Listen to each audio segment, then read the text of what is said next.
Daniel M., blogger, pastor of Beulah Alliance Church, podcaster, and all-around good guy. Thank you for joining me for this conversation today. Hey, it's great to be with you, Ben. I appreciate the way that you are leading Beulah into deeper community. I know that's a huge heart for you. And so, Daniel, what does genuine community look like for you personally?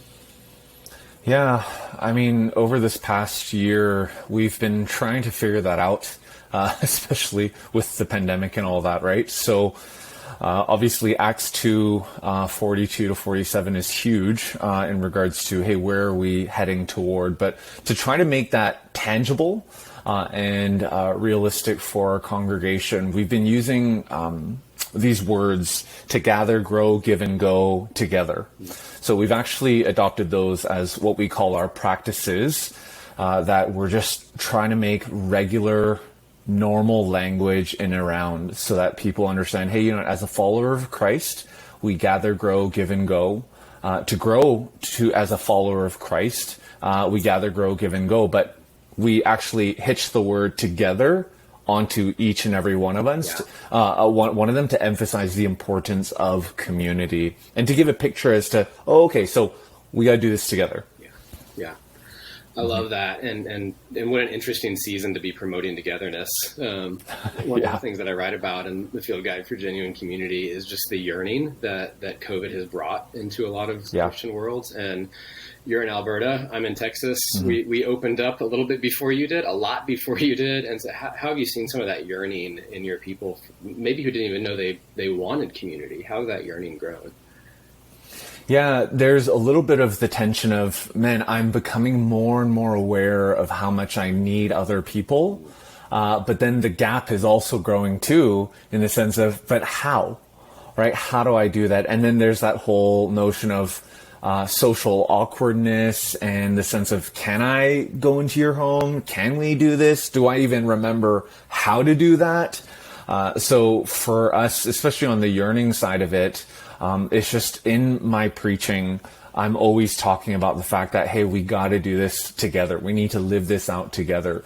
Solo, being on a device by yourself, streaming a service once a week is not community. And even necessarily doing that together with others once a week is not community, even if you're in person, right? You got to be in a group. You got to be in the Word, praying for one another, connecting with each other. And then, sharing stories of that lived out, personal stories too, has helped. Yeah. Do you think some of those things that you just mentioned are the hardest parts of, like, take COVID out of the picture? Do you think some of those things are just in general the hardest parts of community for people? Yeah, I think, take COVID out of the equation. Part of it is, why do I need it? Yeah. You know what I'm talking about? So the blessing of COVID is it's actually created this visceral gap that, hey, what's missing? What's missing? And obviously it's not community in and of itself that's going to fill that. It's experiencing Jesus. It's meeting Jesus. It's seeing and tasting and feeling the gospel lived out in community. That's actually going to be the thing that satisfies that. But, there's fake community. That's abounded. And it still abounds, and our culture still tries to sell it to us. Yeah, 100%. That's a lot of why I wrote my book, and even a lot of some of the lie that you address in You Are What You Do. Because then the favorite part on the flip side is just when you see actual folks break through, right? I know for me, that's right. You see folks actually, which takes a lot of humility, goes against culture. Have you seen that become some favorite moments in community for you? Yeah, for people to taste it for the first time is some of the most inspiring things. I've been intentionally discipling these three guys over the last year. In fact, last week at the time of this recording was our second time meeting in person. Once was last summer and it's just been online, right? It's just been via Zoom. And to see gathering after gathering, these moments where the guys are literally saying, I have never shared this with anyone else. Yeah. And then for them to grow in courage and grow in vulnerability with one another, and then to for me and I, I'm a pastor and I'm a discipler, but for me to actually just step back and sit back and see the other guys in community asking each other follow-up questions and digging deeper and hearing them pray for one another and follow up and be like, hey, I'm going to actually follow up with you after we're done our group because I need to know that, right? I mean, that's incredible, right? Because it's them.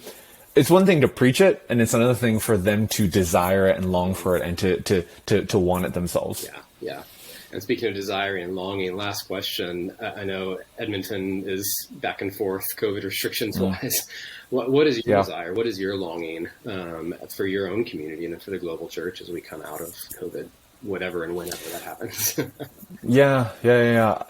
I mean, I love Leslie Newbegin, the missiologist, and one of the things that he said that's just so stuck with me, and this is a paraphrase, is that the church is a hermeneutic of the gospel, right? The church is how the gospel is interpreted, it's understood. So when I think about that, it's, we need to continue to faithfully preach the gospel and share the gospel and share who Jesus is. But you know what? I mean, unless we have healthy community, biblical community, gospel community, unless we have that, people aren't going to understand and connect the gospel message to, lived out reality of life. So I'm just praying that we as a church embrace that, embody that, and can give, be the tangible expression of the gospel to our lost and dying world. Yeah.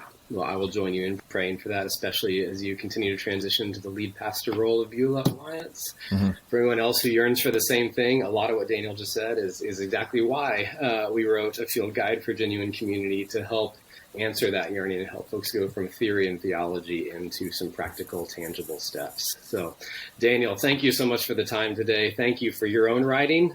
You Are What You Do is such a fantastic book that gets to the heart of so many lives, and I just really appreciate you, friend. Awesome. Thank you, Ben.